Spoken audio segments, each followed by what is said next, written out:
Hey friends, welcome back to Heretical Hippies, where Anna and Kari Jo wander back into the wreckage of their deconstruction to see if they can offer hope to anyone else who might be climbing out of the dust and ashes of their faith. Buckle up, it's about to get real.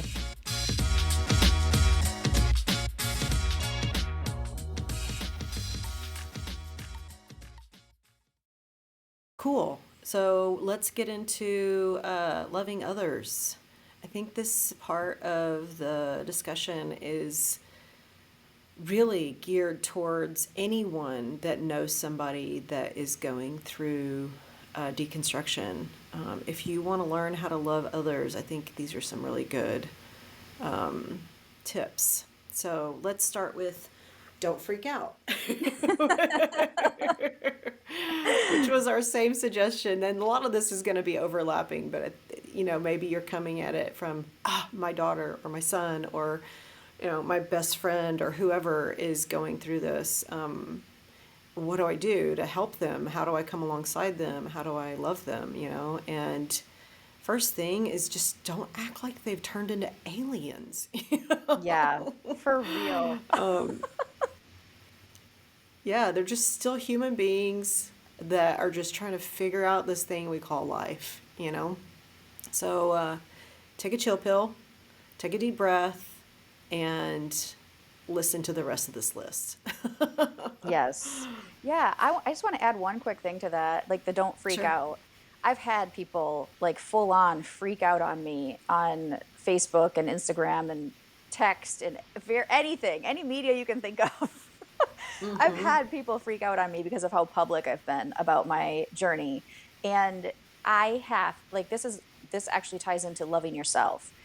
It's really hard not to take that personally and be like, oh my gosh, like I'm still me, but I have to remind myself that they're freaking out because of the system. I mean, they think I'm going to hell. So it kind of makes sense that people freak out at you. So I think for me, that was Sure. important in my journey. Again, like as so many people knew about it, they were very concerned for me. And I get it. I was there 5, 10 years ago. So I have to keep reminding myself it's okay. Like, I get why they're freaking out. I don't love it. I don't love experiencing that on this end of things, but I do get it. Absolutely. Yeah. I mean, I get it too. And I mean, I talked about it earlier. I'm intentionally very carefully going through the process of exposing myself or to, outing really myself as a non believer. And I'm taking very meticulous steps to do that in order to minimize the freaking out. you know? Yes. Yeah. So, yeah, I think that if you genuinely are wanting to love your friend, family member, whatever, who is going through deconstruction, embrace the very real fact that it's not your job to change their mind, which is number two. Yes. Don't go into the conversations thinking that you have any right to their mental real estate. And I think that we talked about that in the last session too. A lot of, like I said, there's going to be a lot of overlapping, but it's evangelical Christianity. That's the job, right? To evangelize. And if you could just take a break from that for a minute and see this person just as a genuine person that you care about, not as someone to change, Yes. but just someone to love. Empathy is huge. Bringing empathy into the scenarios, which is the next step, but just embracing the fact that it's not your job to change them. And genuinely, if anything ever changed anybody anyway, it's love, right? Oh, absolutely. Yeah, if there was, I mean, a lot of people make decisions out of fear within Christianity, and you don't want to, that's not a healthy mode of operation. Let's encourage each other with acceptance, radical acceptance and love and empathy rather than fear-based freaking out. Yes. Yeah, I actually had to put boundaries around a mentoring relationship because she was at that point in time unable to listen with empathy. And she also would not listen to things I was considering without saying Bible verses to me. Um, like bringing it back around to what she believed was the absolute truth. And there just wasn't space being created for me to question, to share, to just be open in dialogue. And that was sad. It was really sad. It was like a almost 20-year relationship that, I mean, I would still say she's my friend, but we have minimal contact now because I recognize it as not a safe space. Yeah. So that's a Yeah, that bummer. yeah, and it is about. I mean, I think go for if you know someone that you want to love through their deconstruction. If you go into it with evangelical mindset to you're going to evangelize this person, you're going to try to talk them out of it. You've already drawn a line in the sand, and you're going to push them away. Yes, 100%. Yeah. So learning to listen with empathy, ask genuine questions in order to understand, not to make a point. Don't try to use the question as a way to get in what you believe. Yeah. Ask questions with genuine curiosity. Don't spew Bible verses or beliefs at them to prove that you're right. People that are deconstructing are no longer using the Bible to define what is right and wrong necessarily. And so it's not going to carry any weight. So if it's not going to be effective, and if you're not if you're not using the same resource to define what is right or wrong anymore, really what you're left with is just being human with one another, Yes. without the doctrine, without the dogma, without the scripture. Just what does it look like to be human together? Yeah, And which is harder than you would think for Christians. I right. mean, for Christians with like maybe formerly Christians, um, it's nearly impossible. I mean, there are exceptions, but I've found very few people who are willing to engage with me in really on any level, but especially on spiritual things. Yeah, I think that comes with the territory. I mean, obviously, there's a cognitive dissonance that prevents people from genuinely seeing from different angles in that way, the way that we're talking about. And it's not, I'm not slighting evangelicals. I don't want to talk down about their way of thinking. I think it could benefit Christianity to expand how they relate to the world, and expand how they perceive their relationship with other people. And in general, obviously, there's people out there that are awesome Christians that know how to do that. Yeah. Yeah. But I think that it's hard for Christians, a lot of them at least, to know how to have conversations about other things besides their faith. Which brings us to our next point: to be willing to hang out and not talk about anything spiritual is huge. I think laughing together is a really, really valuable way to be human, like I was talking about earlier. Yeah. Just seeing life together and looking at how ridiculous things can be sometimes, and just laughing, it takes away so much pressure and anxiety, and it just makes us human. So yeah, have conversations about other stuff. What else are you interested in? But then at a certain point, and I want to hear more about what you think about this too, Kari Jo, but I have a friendship that at first when I deconstructed, our friendship kind of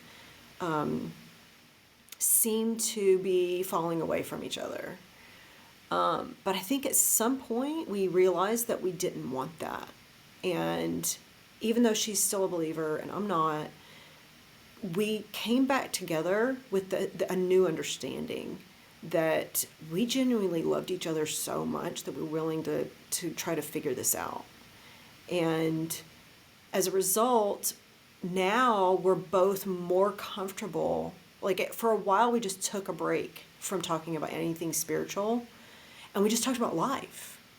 And it was so beautiful. It was just, we got together and we just talked about life. We'd laugh, we'd have fun. And I was so grateful she was willing to do that. And then now we're in this new season where we're beginning to start talking about each other's like beliefs again. But it's very slow and it's more just asking questions and genuinely listening. Yeah, I love that. That is awesome that you've had that experience. Yeah, I'm so very grateful. I really am. I really was scared there for a minute that I was going to lose her. But yeah, we're not. And it's beautiful. And it can happen, people. It can. It can. It can. I also have a story of a friend. We actually never fell away, but she's dedicated, amazing Christian woman, one of the good ones. Put a little asterisk there. She's one of the good ones. But she has kind of held my hand this whole journey, and not in the sense of like trying to win me back or love me back or anything like that, but just genuinely curious about what I'm believing now or what I'm thinking or what I'm considering. And she actually has the gift of listening. She is an amazing listener and also asks really great probing questions. She would be a great podcast host, actually. Um, but she has journeyed with me through this, and I have felt so seen and accepted and validated, even though it's not for her. Like, that journey is not for her, and we're okay with that. But we also had other things in common besides just being believers. We enjoy similar activities. We both love thrifting. We love the same types of like clothing styles. So, and it's just like we have so many other things that our friendship was based on. It was easy to not fall away, I think. Um, but also, it had a lot to do with a decision that she made at some point. What am I going to do with this? How am I going to engage with my friend while she's going through this? She could have cut and run, but she didn't. And I'm so thankful for that. It is such a gift. It can't be understated. Wait, it can't be overstated. What the hell is the right thing? It can't be overstated? Can't overstate it. I think it's overstated. It can't be overstated. That's awesome. I'm glad that you have a friend like that as well. That's great. It's so valuable to, like you were saying, it can't be overstated. It's to be able to bridge that gap. It's just a beautiful thing. Mm-hmm. So that brings me to the next thing: practicing radical acceptance. And I mentioned this in the last discussion. Accepting does not mean agreeing. Acceptance means allowing people to be themselves. And I think it's a really important caveat to that is it's not a suggestion to be applied to situations of abuse. I'm not asking people to accept people robbing other people of life or things or heinous crimes. Yes. I'm not asking you to accept pain and suffering from other people. Abuse, period. Yeah. I think in general, radical acceptance is about embracing situations in life and people that and genuinely accepting them for who they are, who they choose to live, how they choose to live out their life, is an act of unconditional love, in my opinion. Yeah. I fully agree with that. Which again is tricky in the evangelical community. They claim God loves unconditionally, but you have to believe the right things in order to be fully loved by him.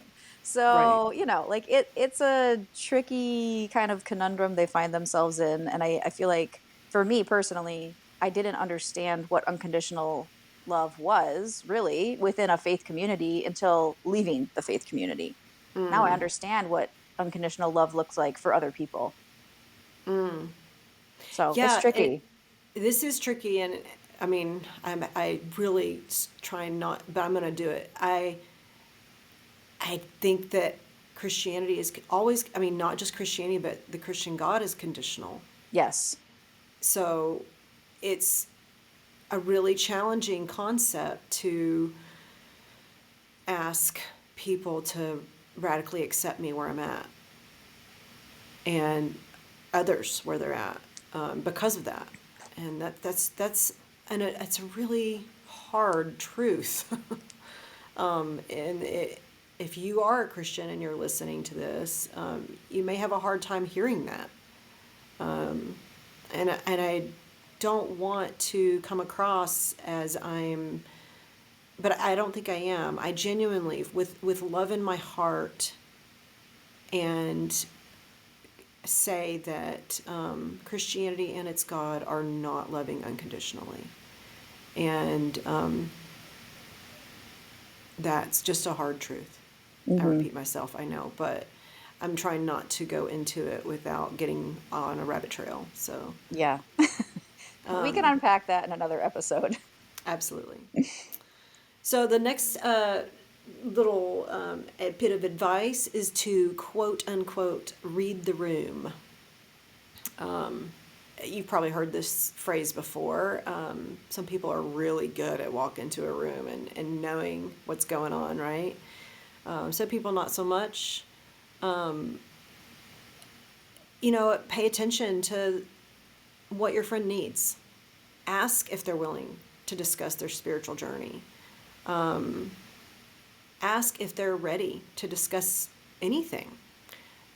Be flexible with their specific needs, and give them time and space to process when they don't feel able or willing to talk about it. This is kind of, I touched on this earlier as well. I have had to let Kari Jo know a couple of times, hey, I'm not ready for this subject, or I'm not ready to, share my face. And she has been so gracious with me, and I'm so grateful that she's been willing to read the room well and give Oh, me the love you, time and girl. space. Thank you. Yeah, you gave me the time and the space I need. You're giving me the time and the space that I need. And it's beautiful, and it feels amazing. Like, I Oh, know with Kari Jo, I can be myself. And you may not agree, I may not agree, but we can be ourselves with each other, and it's priceless. So I encourage anyone out there that knows someone that's going through deconstruction it's a feeling that everybody needs to experience in order, like, to really genuinely give someone the space to be themselves, to let them know that you're ready to talk about it when they are, is priceless. yeah, I agree. Any thoughts? I was just thinking, it's interesting because I feel capable of offering that to you because I I received that from my husband. I was really in the depths of it and going through, like I said, a million different podcasts and just consuming content at an alarming rate. And of course, he's working full time, so he's not able to do that. But I was like kind of fast forward button on my experience, and I didn't even know how to articulate anything for a long time. And then finally, when I was able to talk about, this certain subject, I would bring it up and talk about it with him. And then I might be dealing with a different topic at the same time. And I just really couldn't wrap my head around that yet. So I wouldn't say anything about it. And he wouldn't ask me specific pointed questions about different things. Or if he did, I would just say, I don't know. Like I'm still sorting through that. And it was just a beautiful, safe space to know that he's just allowing me to go through it and not forcing, well, you need to know about this because it's important, like there was nothing like that. And so I think when you receive that, it's really easy to offer that to other people because, like you said, it feels amazing. It's such a safe, comforting, like warm and cozy feeling that you can just be who you are process how you process, and it's okay. It's acceptable. Yeah. Agreed. Beautiful. So nice. I mean, I could talk about, yeah, I'm really glad that your husband gave you that. That's awesome. And yeah, I feel like I've gotten the same thing from mine, and it's actually kind of amazing that you and I both have managed to stay married through our deconstructions and it's amazing that our husbands have been so patient and come alongside us in it. It's really kind of remarkable.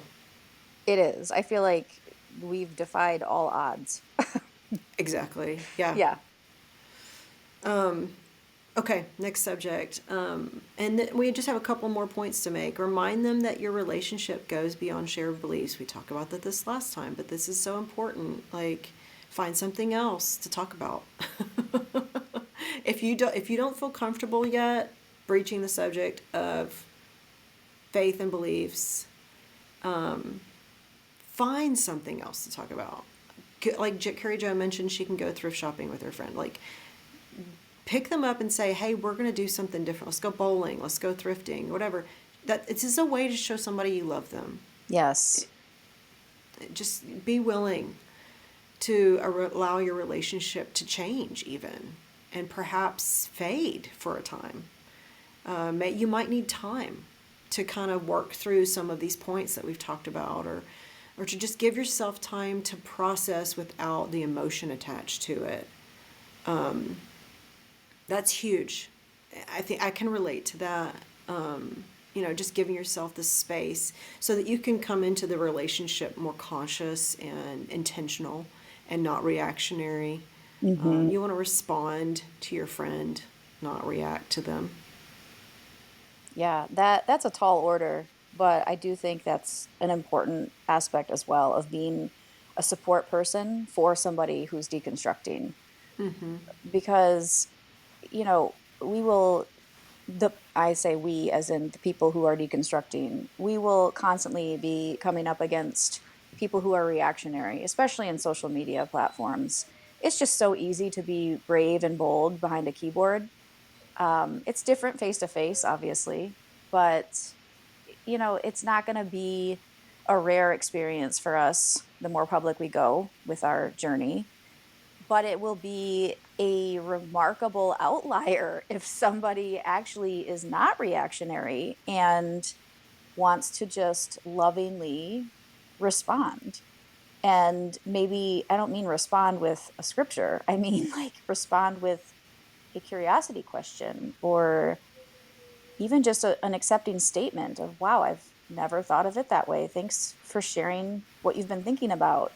Just something affirming of them as a human and the process they're experiencing is so huge. And I think in evangelicalism, there's such a duality nature to everything, in, out, saved, damned, sinner, saint. It's us versus them mentality. And all of a sudden, we are a them. The deconstructing people are a them to evangelicals. And if you are still a Bible believing Christian and you want to maintain a friendship with somebody who is deconstructing, yeah, please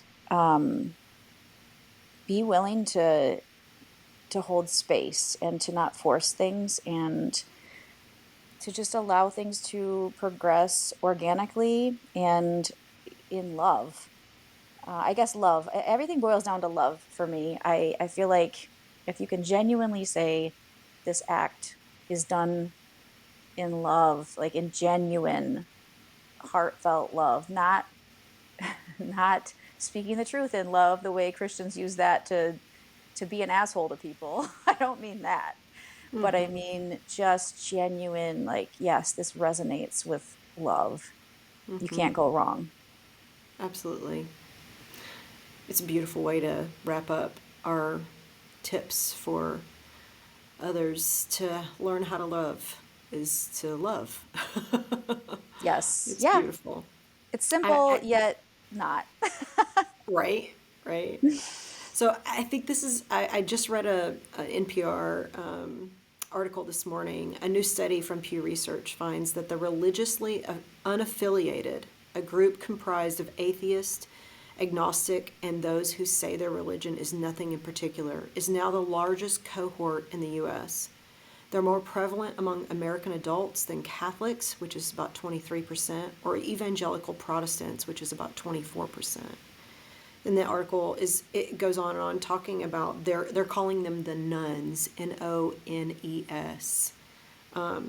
So I think this particular podcast is extremely valuable as a reminder to basically, if you're not already a nun, you're probably going to be one. Yeah. At some point in your life. And then if you are not already a nun, somebody you know is. And let's figure out a way to bridge the gap so that we can move forward in love. Yeah. Yeah, well said. Thanks for sharing that. Yeah, so that's a wrap, isn't it, huh? Yes, friends, it wraps it up. That's it for this heretical episode. Thanks for listening, and please be sure to rate and review our podcast on whatever platform you're listening to it on. Share it with anyone who might be encouraged. See you next time. Peace out, MFers.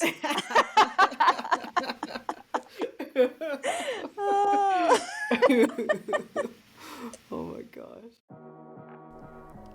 Well, friends, that wraps up this heretical episode. Thanks for listening, and be sure to rate and review our podcast and share with anyone who would be encouraged. See you next time.